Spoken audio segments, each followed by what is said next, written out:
All right, guys, here's another DragBoss exclusive. Eric has another barn find for us to check out. What do you got back there, Eric? This doesn't belong to me, it belongs to a friend, but it's been been sitting here for 25 years. I mean, that's a Hurst Olds, isn't it? 69 Hurst Olds. Whoa! Do not have the engine to it, but we do have the transmission. And the guy that's got it's just never he parked it back here's never done nothing with it. And you got the spoiler and all that stuff. I got all the unique stuff that makes it a Hurst Olds. Took everything off of it. Wow. So it wouldn't get damaged. That is crazy, man. It's got the headrest to say Hurst on it. It's got mirrors. I'm going to see if I can just wipe the window off and get an inside view.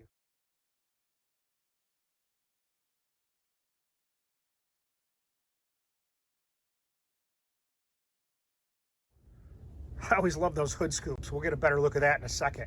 But let's look down and let's see inside this thing. Let me use this rag.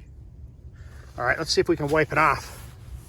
How long has this been sitting here? 25 years? It's been outside for 25. It's been here for 5.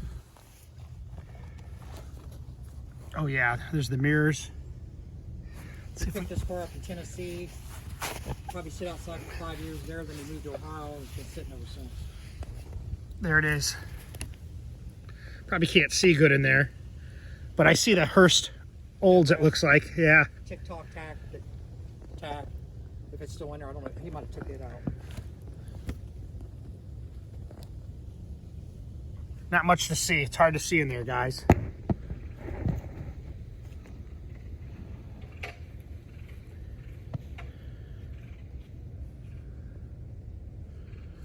Nice. 69 GM had a corporate 400 cubic inch limit. Oh yeah, I remember that. And Oldsmobile got by with having Hurst do it because it was 455 in it. This is the only GM car in 69 that came with 455. Wow.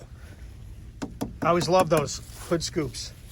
And of course the mystery Camaros, the Copo Camaros came with 427, but that was a factory deal special. There you go, guys. Short and sweet. Stay tuned at DragBoss Garage.